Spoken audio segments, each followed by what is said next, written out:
Hi, good morning. We are going to talk about the LEB property of R,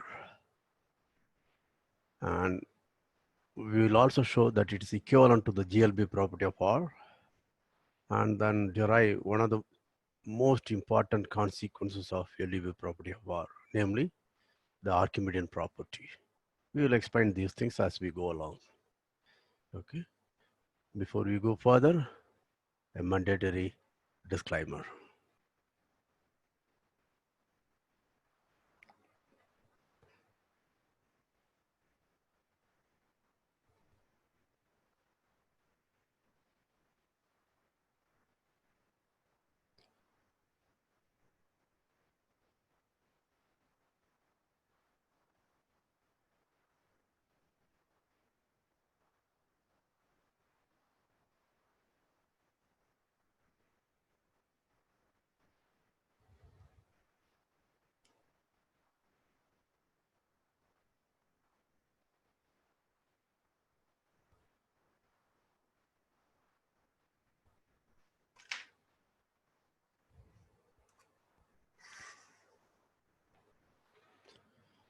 Okay, I guess all of you have seen.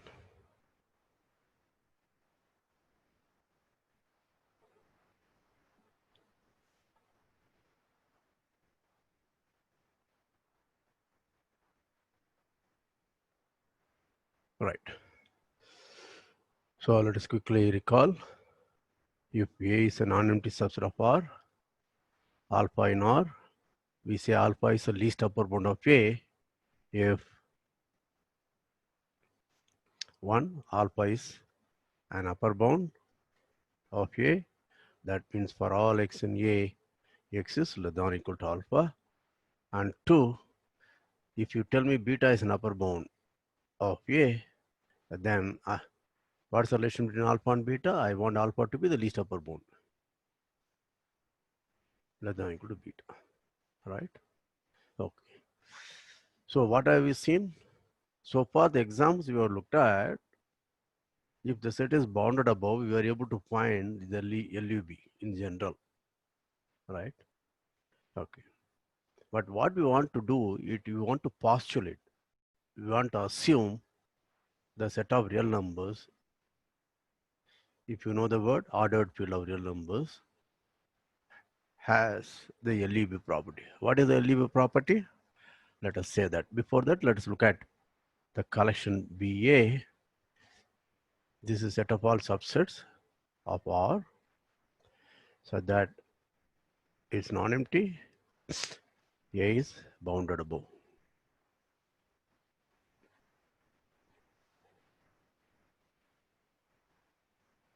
In R,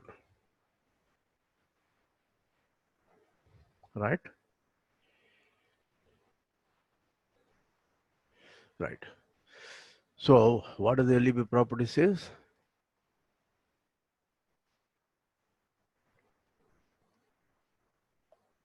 It says for every A in B of A, there exists an alpha in R with what property? Alpha is the LEB.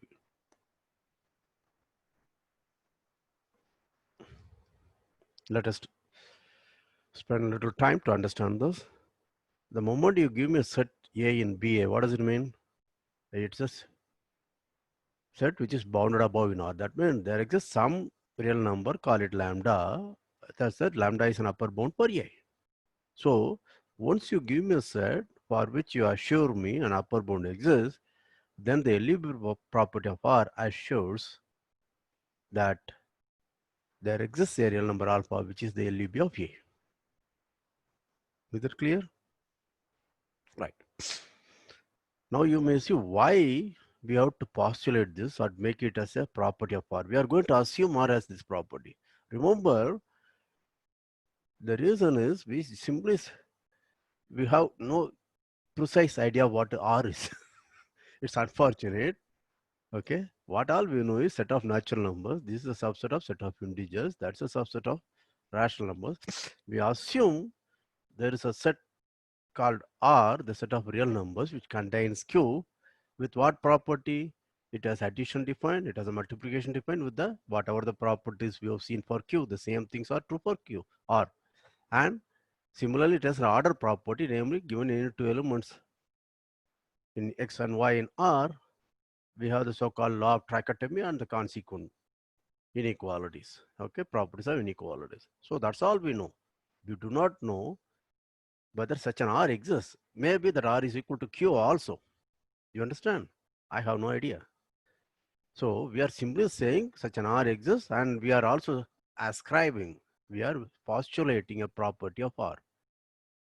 If you do not mind my saying so, okay, don't take offense. If I say God exists, okay, I assume God exists. Then I ascribe certain properties for God, like God is omniscient, omnipotent, He takes care of me and takes care of everything and everybody in the universe.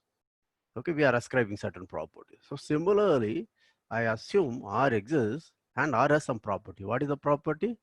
Give me a non-empty subset A of R. It is bounded above in R. That means there exists a real number which is an upper bound for the set A. Then it assures R says, well, I can give you a real number alpha, which will be the LUB of A. That's what it says. Okay. I hope all of you understand. Take a little time. Now, as human beings, we want to believe that we are all fair-minded people, right? And also mathematicians love symmetry, okay? They like symmetry. So now when we have two concepts like upper bound and lower bound, LUB and GLB, we show our bias by saying I look at only upper bounds and the LUB property and stipulate, demand that R satisfies the LUB property. So it's very natural. There will be another camp which will say, no, you are forgetting the lower bound and GLB property. So I want to say the GLB property of R should be natural for R. It should be demanded of R. Why do you demand only LUB property? So I can demand the GLB property.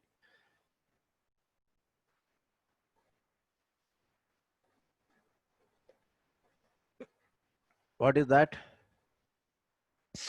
Okay. So you can define script B. It is sets of, here it said A is bounded above, here A is bounded below subsets. All right. Then what should LUB property say? For every A in which is as a non-empty set bounded below, there is a beta in R with what property? Beta is the GLB of B. That's it. So say it in words. If you give me a set B and if you say there is a real number lambda which is a lower bound for A, then I want to assure there exists a beta, a real number, so that beta will be the GLB. Is that clear? Okay. So there are two things. Either you can demand LUB property of R, or you can demand GLB property of R, or you can demand both should hold. You understand this? Yes. But the interesting thing is, if you assume R has one of them, the other one follows. In other words, R has LUB property if one, only if R has GLB property. Is the statement clear? That's the observation we want to make first. Okay. So it's enough you demand any one of them, but usually when demands LUB property. Like whenever you say a monotone sequence, you think increasing. Yeah. Whenever I ask you to take a number, real number, then you always invariably take positive real number. When I ask you to take a point in the coordinate plane, XY plane, invariably everybody will choose a point in the first quadrant, right? These are all our biases. Anyway, so let us look at. So what is the observation I want to make? R, okay, satisfies or has LEB property if and only if R has the GLB property. Okay, we want to give a proof of this. Right? The proof is actually easy. Okay, if you want to call it, you can call it a theorem also. The proof is easy. We had already seen. Okay, let us go back. What have we seen? Recall when we talked about upper bound, lower bound, we have seen something very interesting. If alpha is an upper bound of A, then minus alpha is a lower bound of minus A. We have seen this. Yeah. And if alpha is the LEB of A, minus alpha will be the GLB of minus A. Okay. Let us quickly go through that proof. Okay. So for all x in A, x is less than or equal to alpha. Therefore, for all x in A, minus x is greater than minus alpha. That shows minus alpha is an upper bound. Now, if beta is a lower bound of minus A, that means for all x in A, minus x belong to minus A. Therefore, minus x must be greater than or equal to beta. That means x is less than or equal to minus beta. That means minus beta is an upper bound of A. Therefore, what is the relation? The relation should be alpha should be less than or equal to minus beta, but that implies minus alpha is greater than or equal to beta. Therefore, if beta is any lower bound, minus alpha is greater than or equal to beta. Therefore, minus alpha is the GLB. Therefore, if alpha is the LUB of A, okay, minus alpha is the GLB of minus A. Conversely, if you tell me a lambda is the GLB of minus A, then I want to say minus lambda is the LUB of A. Proof is very similar. What do you know? You start with any x in A, then minus x belong to minus A. Therefore, what is the relation between lambda and x? Lambda is the greatest lower bound. Therefore, I know minus x is greater than or equal to lambda. This implies x is greater than or equal to minus lambda. Sorry.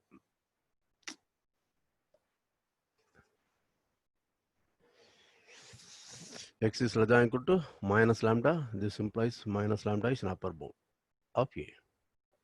Right? Okay.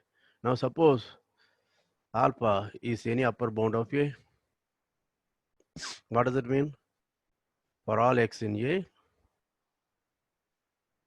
x is greater than or equal to alpha.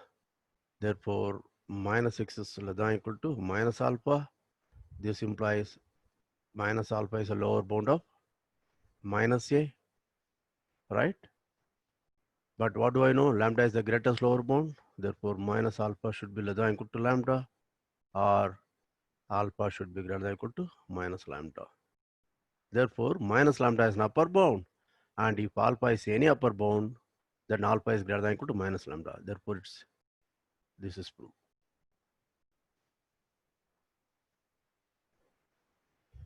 Okay.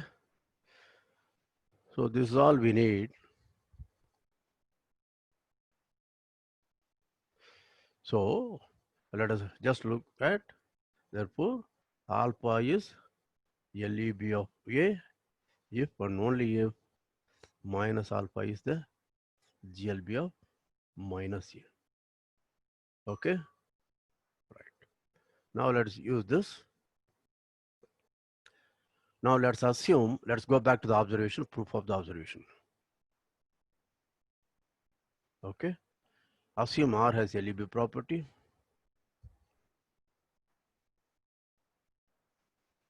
Right.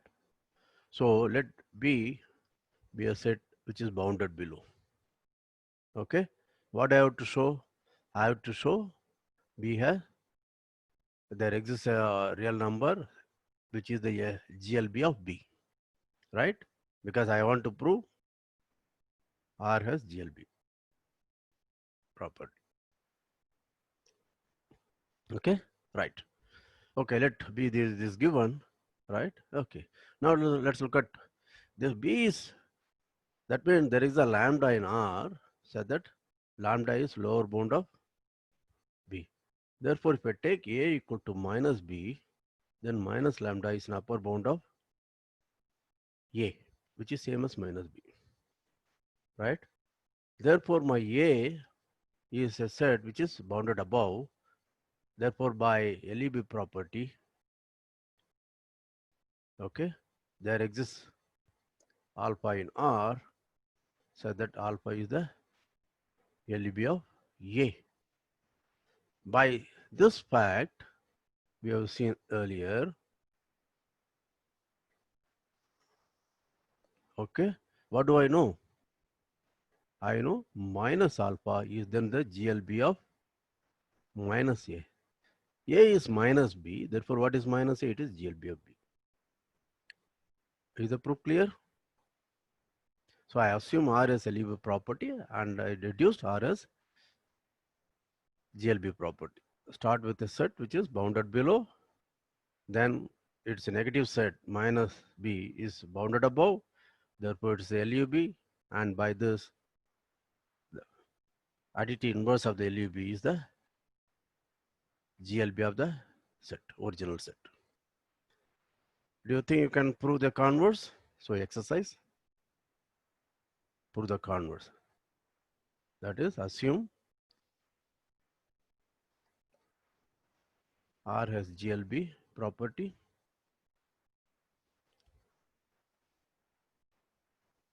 then prove R has the LEB property. Okay, this is exactly similar. It's worthwhile if you pause, review.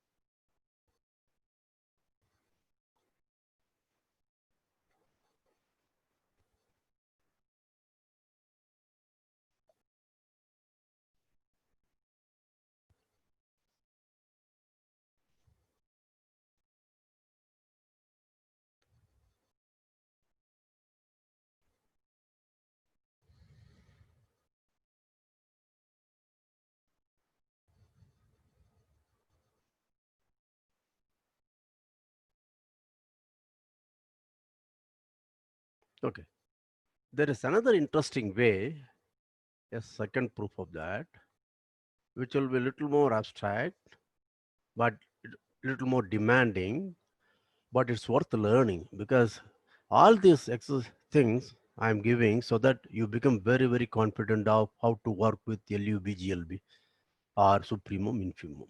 Okay. So what I want is assume R as LUB. Okay. Then let B be a set bounded below. Then I have to find,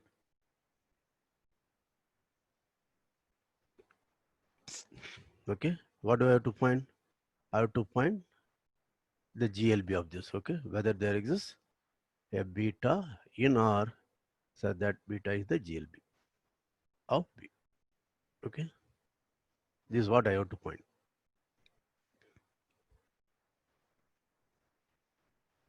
Okay, good.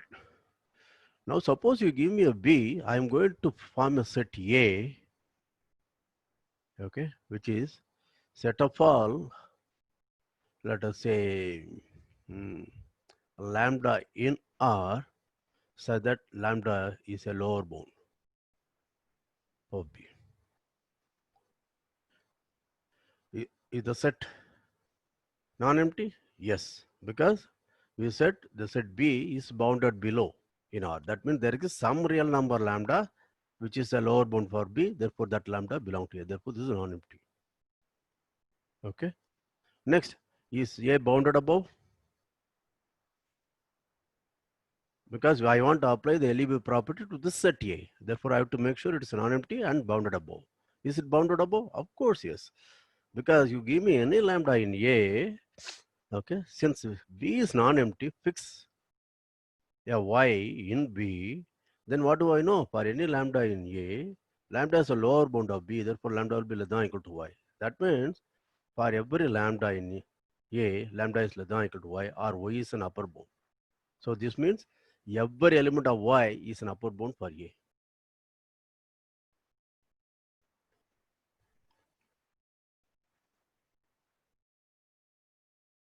This is very crucial for us to remember. Do you remember that? Now, do you recall some similar thing we've seen earlier when we talked about LUB, GLB? I also gave a real life example. What are the real life example? Real life example of this.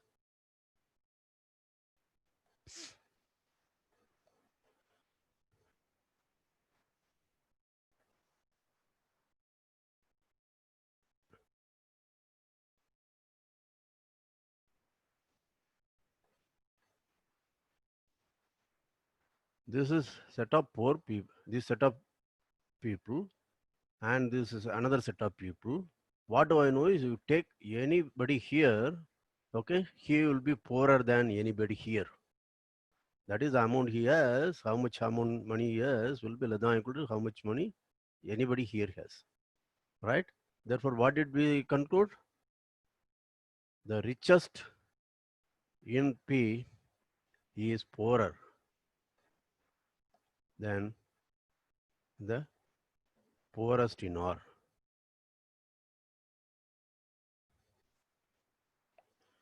Right? The fellow who has the maximum money will have less money than the poorest fellow here. Right? In terms of thing, what did we do? I'm just recalling, okay, from earlier thing. If A and B are two sets, for every X in A and for every Y in B, X is less than or equal to Y, then we proved LUB of A is less than or equal to GLB of B. But the only trouble is I have to assume LUB of A existed and GLB of B existed. If you had given me that, then I concluded. You understand this? Yeah?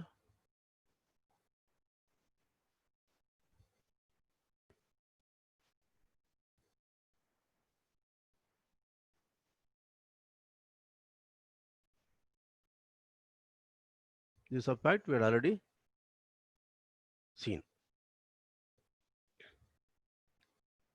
This is a seen fact.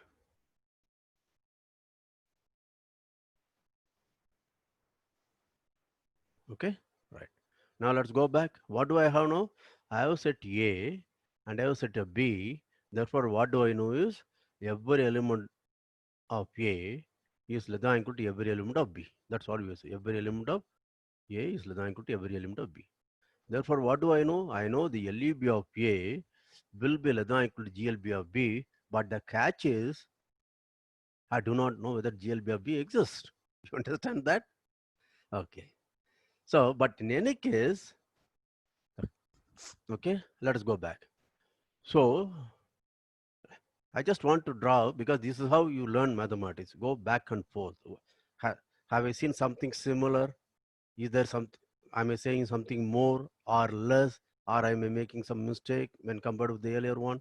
You, you should learn to go back and forth. It's not one-way traffic in mathematics as you see in a textbook or a very polished lectures. Okay, let's come back, right? So what I have seen is for every, let me go back to, for every lambda in A, I know, and for every Y in B, lambda is less than or equal to Y. This means, therefore, the LUVs. Now remember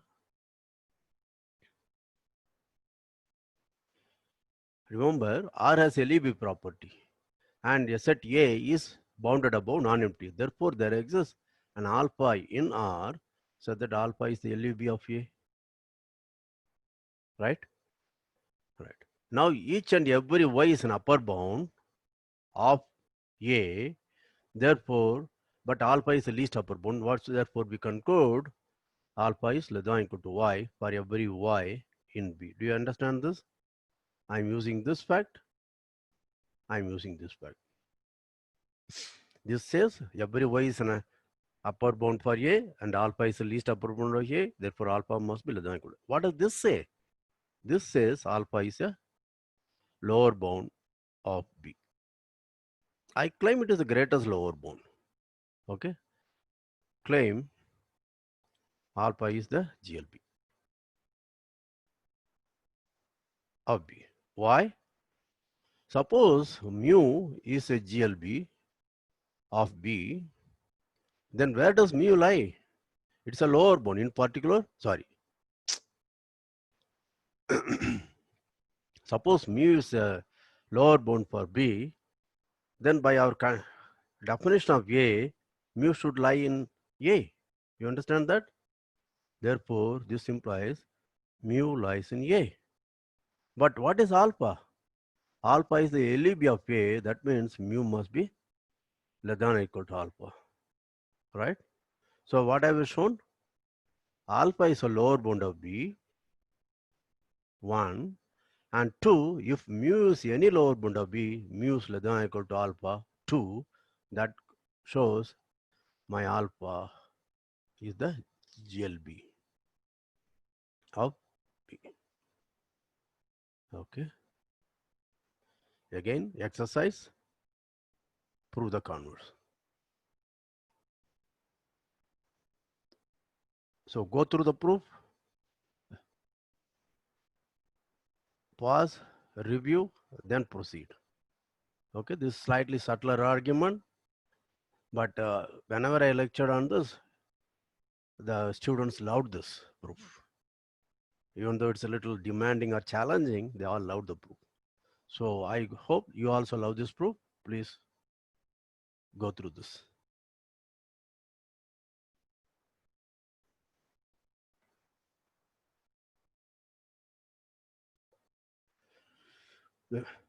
Now we have understood what is meant by R as LEB property or GLB property. Now you may ask, as I said earlier, Q and R has similar algebraic properties with respect to addition and multiplication, similar order properties with respect to similar order properties. Okay. Now only I demanded R has the LEB property. Okay. So maybe Q already has LEB property. No. What we want to say is Q does not have LEB property.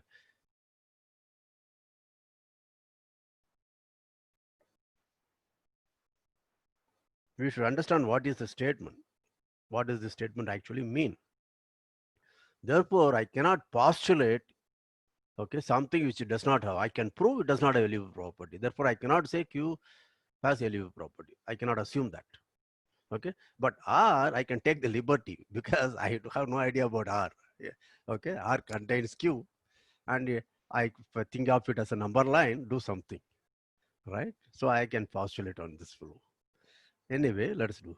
What does this mean? This means there is a subset A of Q, of course, non-empty, right? And there exists a rational number lambda in Q, so that lambda is upper bound of Q, right? Then I want to know whether there exists, okay, or there does not exist an alpha in Q. This is the important thing. When I say it's bounded above in Q, that means there exists a rational number which is an upper bound. When I say it fails LEB property, what does it mean? I cannot find a rational number so that alpha is LEB of A.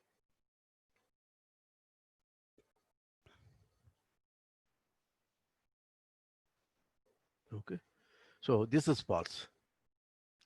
Okay, so what do we want to say? We want to say there exists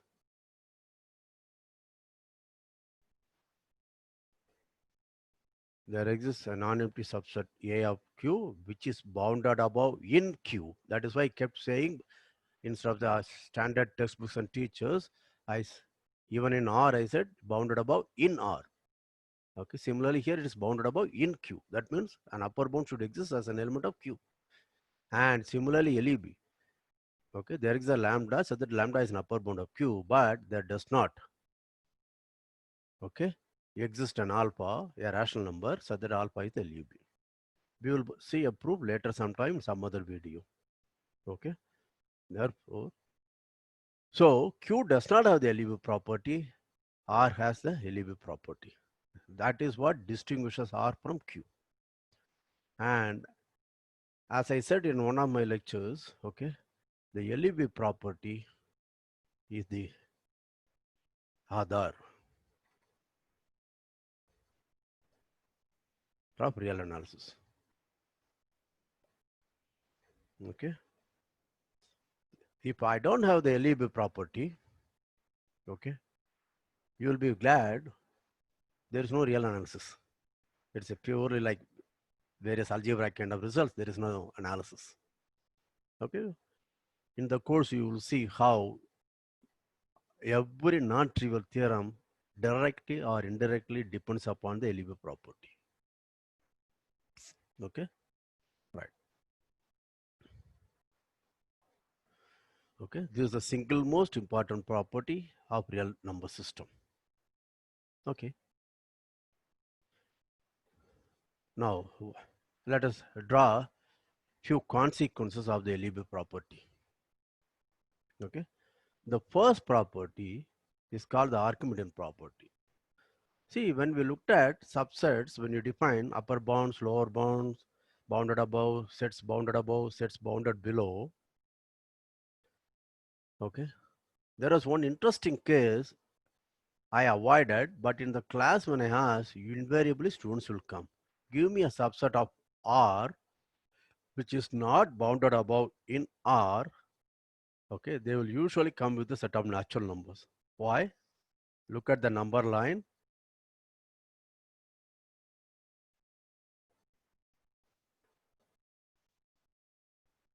Etc. It keeps going. Okay, it doesn't look like which is bounded above. Why? I expect if you give me any real number alpha, I can find a natural number n which is strictly greater than n. Intuitively, it's clear. So I expect n is not bounded above in R. You understand that? So that is what we want to prove. Are you surprised? It looks very obvious, right? Why we need a proof is as I kept emphasizing, R, I simply assume it exists. I don't really know R. You understand? Okay, R is something similar to Q, but it contains Q. Okay, now all of a sudden I said it is LEB property. That's the only information I have about R. Okay, R may have some element which may serve as an upper bound for a set of natural numbers. Any natural number may be less than or equal to R. In fact, there exist such things. Okay, number system in which such a thing happen. Okay, so I have to say prove this. Okay, now what we want to prove is a theorem which is very easy. It's called the Archimedean property of real number system.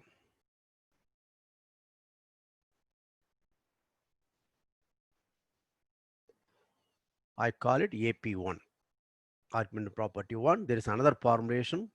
There are few different formulations. We'll come to that. Okay, right. What does it say?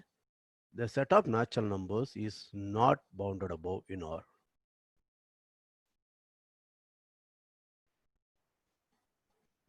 Which is crystal clear. Okay. In Q, it is very easy to prove. N is not bounded above in Q is very easy. Okay. But in R, since I do not know R, I have to make an extra assumption. Okay. Just, okay. Exercise, prove that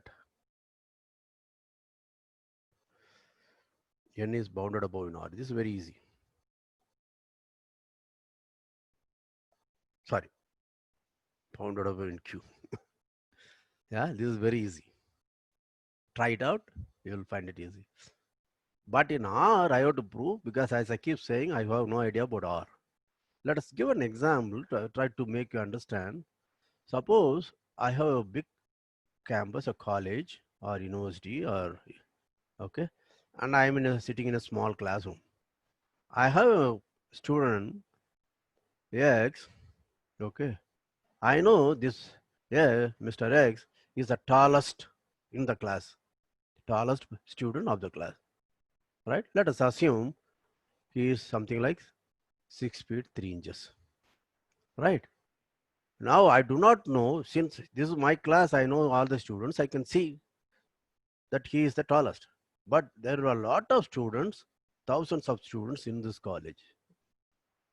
I I cannot claim he will be the tallest student in the class, in the campus. Okay. But if I know extra information, then I can conclude. The extra information is the college principal tells me, okay, when he gives admission, he takes the measurement of the height also, and he says 6 feet 3 inches is the maximum possible height. Okay, suppose he says, yeah. Then with that extra information, I can conclude X is the tallest student in the entire campus. Okay, don't any analogy, you should not stretch it too far. Try to understand it is some kind of way of thinking. These analogies gives a correct perspective. It gives a direction in which you have to think. Okay, that's it. Do not try to fit like a T. It may not work. Okay. Now, what is the extra information I have about R? R has LEB property that I have to show. Okay. So the proof, of course, goes by contradiction. Suppose N is bounded above in R.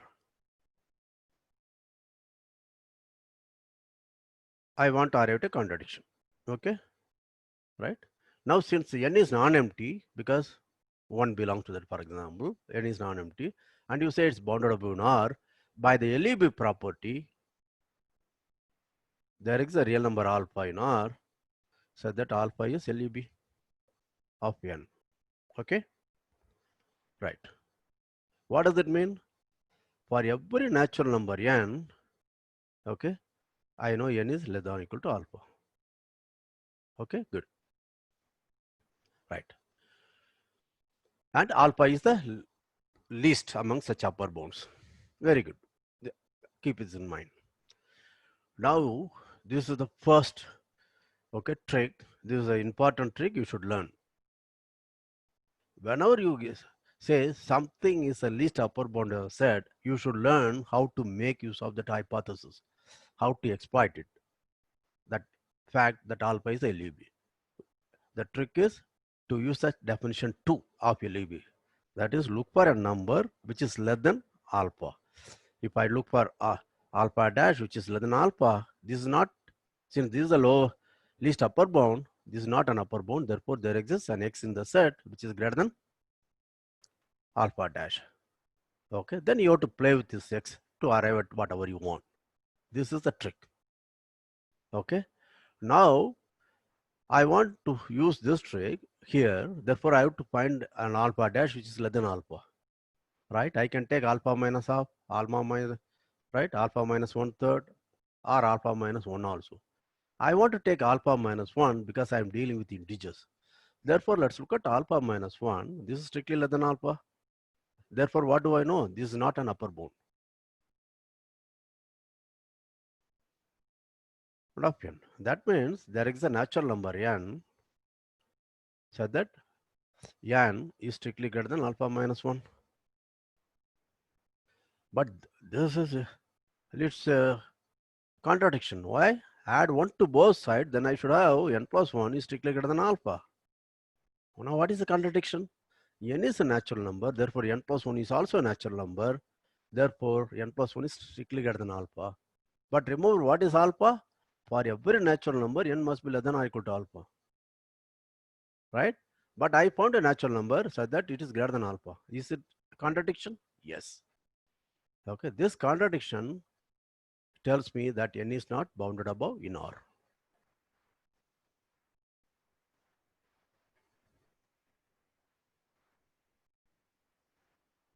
Pause, review, and then proceed.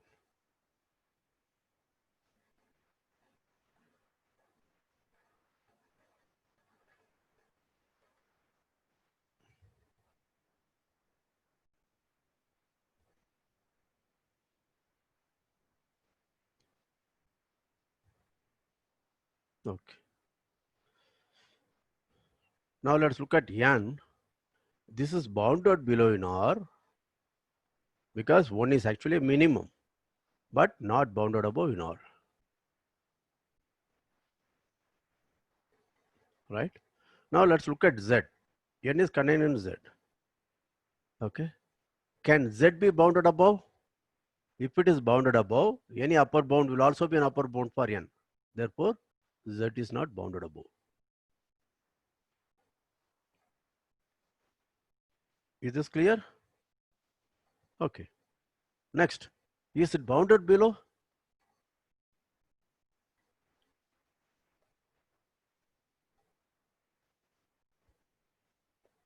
Again, let's look at number system. I have 0, I have -1, I have -2, I have -n. Okay, what does it say? It says that you give me any alpha, I can find some negative number minus n where n is a natural number, which is strictly less than alpha. Their intuition. Okay, using number line. Therefore, n cannot be bounded below. So I want to claim, sorry, z is not, no, I said n is not bounded below, it's a mistake. I mean z is not bounded below.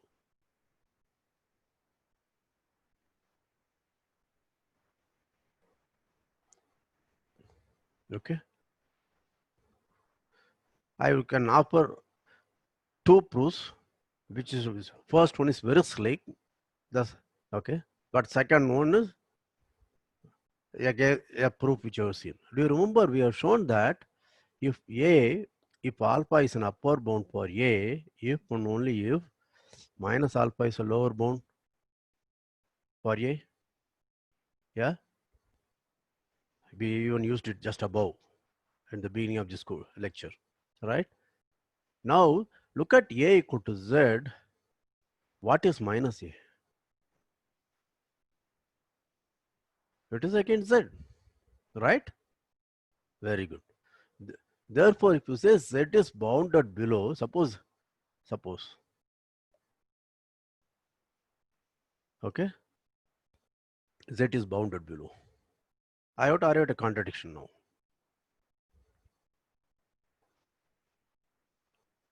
So let us assume beta is less than or equal to m for every integer m, right? Now Z is a lower bound, right? If Z is, sorry, beta is a lower bound of Z, therefore minus beta must be an upper bound for minus Z. But minus Z is same as Z, therefore it must be an upper bound for Z.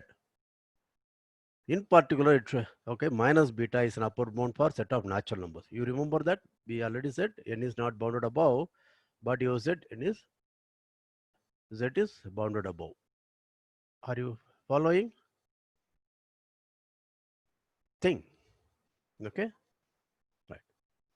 If you want a direct proof also I can give. Suppose beta is a lower bound like this, right? Now start with any natural number n, then take m equal to minus n. Then what do I know? Beta is less than or equal to minus n, right? This is true for every n.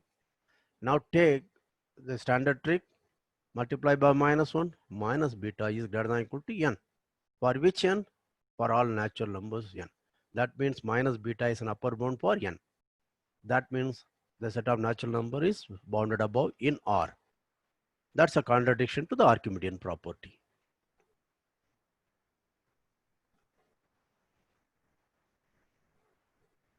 Okay, a contradiction.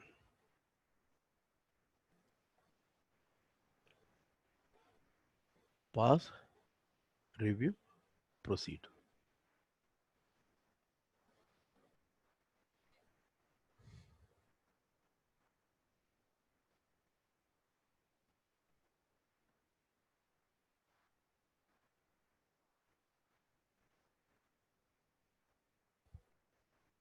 So there is another version of Archimedean property. Let me call it AP2. Let us start with some understanding what it tries to say. You start with an x which is positive. It may be very small positive number, and you start with any real number y, any real number, but I'm drawing only positive real number, right? Do you, something very interesting. Do you see that? This is x, this will be 2x, this will be 3x, this will be 4x. Okay, if I keep doing, this may be some nx, okay, then nx will be strictly greater than y. I would have overshot y. Do you understand that? Yeah. This says that if y is your goal, if you take even a small step x, you keep on taking steps, then you will reach your goal. You will overshoot your goal. Okay, that's a life's lesson. Yeah. Okay. So Archimedean property, what does it say? Okay, let x be positive and y be any real number. Then there exists a natural number n such that n times x is strictly greater than y. This is Archimedean property 2. Okay, I just now explained the geometric meaning and also life's principle. Right? Very good. Now let's prove this. Okay, suppose false. What does it mean? I, because I am given x and y and I want to claim there is a natural number with this property. If it is false, what does it mean? If it's false, that means for every natural number n, nx is less than or equal to y. Is that clear? This cannot happen. That means by law of trichotomy, this should happen. Right? Now remember the standard trick, x is positive. Therefore, first 1 by x makes sense. And I can multiply by 1 by x, which is positive, both sides. Therefore, I get n is less than or equal to y by x. What did I get? I get for every natural number n is less than or equal to y by x, or y by x is an upper bound of n. This is a contradiction because n is not bounded above in R. So what is the conclusion? There is at least one natural number n such that nx is greater than y. So what I did was AP1 implies AP2. I proved AP2 by using AP1.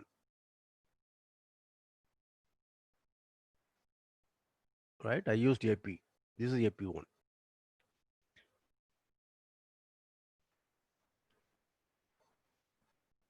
Right? Now I want to say this to our equivalent. That is, I want to say assume AP2, I can say AP1. Okay. So what does AP1 says? AP1 says set of natural numbers is not bounded above. Okay. That means what? You give me any real number alpha. Okay. There is a natural number n which is greater than alpha. This is all I would show. Right? To show n is not bounded above in R, give me any real number alpha. It's not an upper bound for natural number. That means there is a natural number, right? Just suggest what I can do. I got to use AP2. That means I have to make judicious choice, smart choices for x and y. Okay, something greater than this is what I do. Therefore, I want to say n is greater than alpha. So what should be my choice of y? Y equal to alpha. Okay, then I want n must be greater than, but I know nx is greater than y. Therefore, what should be my choice of yx? Take x equal to 1. Then by AP2, there exists a natural number n, so that what happens? N times x, that is n times 1 is greater than alpha. That is n is greater than alpha. Therefore, given any real number alpha, it's not an upper bound for natural numbers. That means AP1 is true. Okay. So pause, review, and proceed.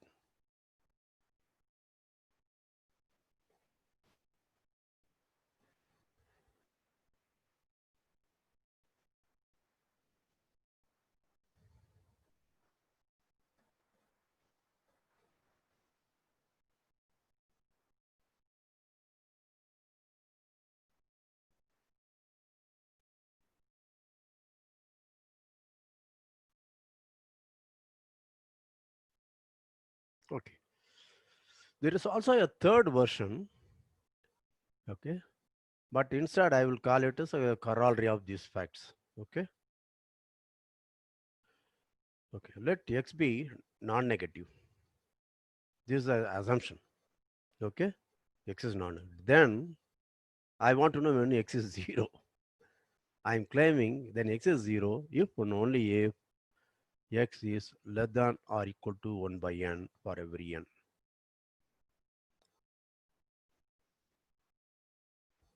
You understand this? So let us look at the picture. I have 0, I have some x. See, I have 1, I have half, I have 1/3, I have 1/4, and so on. Right? My x is always to this side, to the left of 1 by n for every n. So intuition and number line geometry tells me x must be 0. You remember x is non-negative. Otherwise, for example, if I take x equal to -1, this will be true statement. Do you understand? This is the fact where I used x is non-negative. You follow that? Okay. So let us assume. First, if x is 0, then naturally 0 is less than or equal to 1 by n. That is true. Therefore, we only have to prove the converse. Okay. So assume, what is our hypothesis now? For every n, x is less than or equal to 1 by n. What do you have to conclude? X is 0. Suppose x is not 0. Now remember, my standing assumption is x is greater than or equal to 0. That means x is 0 or x is positive. Now you are saying, okay, we want to prove x is positive. Okay, assume false. That means x is non-zero, but by hypothesis, x is either 0 or x is positive. Therefore, x is positive. You understand that? Very good. Now, since x is positive, what do I know? By AP2 implies there is a natural number n such that n times x is greater than 1. Okay, my y is 1, x is x. Right? That means x is greater than 1 by n. Yeah, but this is a contradiction. Why? Because I said x is less than or equal to 1 by n for every n, but you produce an n, a contradiction. Therefore, x is 0. Is the proof okay?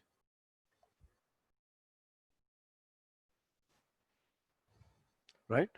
This is very useful. This is a basic fact in trying to prove any non-negative number. If I want to prove a non-negative number is 0, okay, in analysis, you may not directly get it is equal to 0. What you will try to prove is you will try to estimate. You will try to prove x is less than or equal to 1 by n for each n. Okay. Right. So some textbooks will write this a different way. Let x be greater than or equal to 0, then x is 0 if and only if for every epsilon positive, x is less than or equal to 1 by n. Okay. But I prefer this because whenever estimate comes, directly or indirectly, it's the Archimedean property which plays the role. Okay. So even if we take epsilon positive, what do I know? Yeah, I know that there exists again 0 epsilon. Then what do I know? Are you following what I'm trying to say? Okay, maybe I should explain that. So a different version is x is non-negative and x is 0 if only if for every epsilon positive, x is less than epsilon. Then x is right. Let us assume x is less than or equal to epsilon for all s. Right? What do I know then? I want to deduce that. Yeah. So I have epsilon, right? Okay. For every epsilon. Therefore, I can always find a natural number,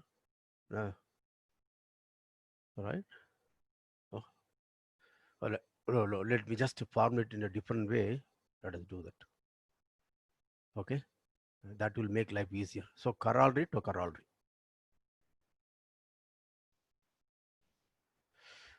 Let you tell me x is positive, okay, or let us say epsilon positive. That will be easier. Let epsilon be positive. All right, then there exists a natural number n such that 1 by n will be less than epsilon. Why? If it's false, what does it mean? You said there exists n such that 1 by n is less than epsilon. If it's false, what does it mean? For every natural number n, 1 by n is greater than or equal to epsilon. That is, epsilon is less than or equal to 1 by n. Okay? But by corollary, that means x must be, epsilon must be 0. Corollary implies epsilon 0. That's a contradiction. You understand that? Yeah? Right. So these are the two things. We will stop with that. And one way maybe try to prove these corollaries also imply Archimedean property. Okay? That will be left as an exercise. We will stop here.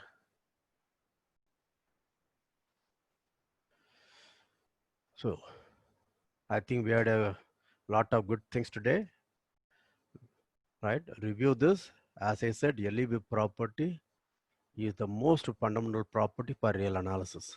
And Archimedean property is the most important fact to do any kind of inequalities, okay, estimates. Directly or indirectly, okay, Archimedean property will play a role.